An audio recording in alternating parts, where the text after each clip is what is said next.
ചൂടുള്ള വാർത്തയിലേക്ക് ഏവർക്കും ഒരിക്കൽ കൂടി സ്വാഗതം. രേണു സുധിയുടെ ജീവിതത്തിൽ നിഗൂഢതകളേറുന്നു. 4, 3, 2, 1. കൊല്ലം സുധിയുടെ മരണശേഷമാണ് ഭാര്യ രേണുവിന് ഇത്രയേറെ മാധ്യമ ശ്രദ്ധ കിട്ടിത്തുടങ്ങിയത്. അഭിമുഖങ്ങളിലൂടെയായിരുന്നു തുടക്കം. പിന്നീട് അഭിനയത്തിലേക്ക് ഇറങ്ങിയതോടെ നടിയെന്ന രീതിയിലും ശ്രദ്ധ ലഭിച്ചു വൈറലായി. 2 വർഷം കൊണ്ട് കേരളത്തിലെ ഒട്ടുമിക്ക ആളുകൾക്കും പരിചിതമായ, ജനങ്ങൾക്കിടയിൽ ചർച്ച ചെയ്യപ്പെടുന്ന വിഷയമായി രേണു. ഒന്ന് തീരും മുമ്പ് മറ്റെന്തെങ്കിലുമൊക്കെ വിവാദങ്ങൾ രേണുവിനെ ചുറ്റിപ്പറ്റി വരും. അടുത്തിടെയായി വിമർശനവും പരിഹാസവും സൈബർ ആക്രമണവും രേണുവിന് നേരെ ഏറെയും വരുന്നു. ബിഗ് ബോസിൽ കയറുന്നതിന് മുന്നോടിയായി രേണു തന്നെ പല വിവാദങ്ങളും സൃഷ്ടിച്ചെടുക്കുന്നതാണെന്ന് അഭിപ്രായമുള്ളവരുമുണ്ട്. ഇപ്പോഴിതാ രേണുവിനെ കുറിച്ച് മുൻ ബിഗ് ബോസ് താരവും യൂട്യൂബറുമായ സായി കൃഷ്ണ പറഞ്ഞ വാക്കുകളാണ് വൈറലാകുന്നത്.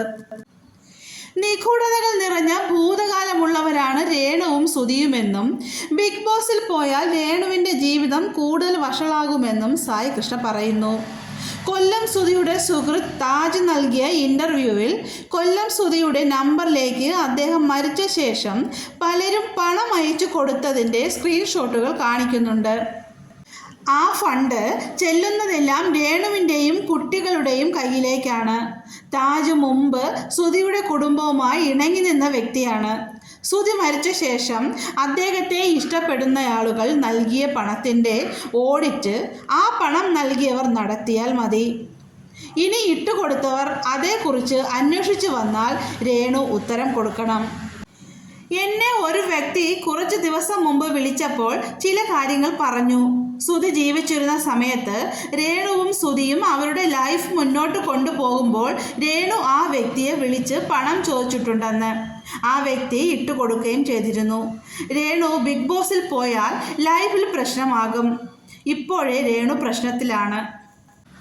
ഇനി അത് വളരെ അധികം പ്രശ്നത്തിലേക്ക് പോകും. കാരണം രേണുവിന് ഒരുപാട് ബാക്ക് സ്റ്റോറികളുണ്ട്.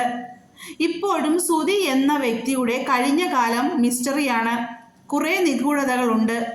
രേണുവിൻ്റെ കാര്യവും സമാനമാണ്. കുറേ കാര്യങ്ങൾ ആരും പുറത്തു പറഞ്ഞിട്ടില്ല. സുധിയുടെ അടുത്ത സുഹൃത്തുക്കളായിരുന്നവർ വാ തുറന്നാൽ മരിച്ചുപോയ സുധിയെക്കുറിച്ച് ആളുകൾക്കുള്ള സെൻറ്റിമെൻറ്റ്സ് പോലും പോകും. ജീവിച്ചിരുന്ന കാലത്ത് കള്ളും കുടിച്ച് ബാക്കി പരിപാടികളും ചെയ്ത് കിട്ടുന്ന കാശ് ദൂർത്തടിച്ചും കളഞ്ഞിരുന്ന ഒരു ഫേസ് സുധിക്കുണ്ട്. പലരിൽ നിന്നും കടം വാങ്ങിയ പണം തിരിച്ചു കൊടുക്കാത്ത സുധിയുടെ ഒരു മുഖമുണ്ട്. മരിച്ചു കഴിഞ്ഞാൽ എല്ലാവരുടെയും ആ ഘട്ടം ആളുകൾ മറക്കും. ഒരു സെൻറ്റിമെൻറ്റ്സോടെ ആകും പിന്നെ ആ വ്യക്തിയെ കാണുക.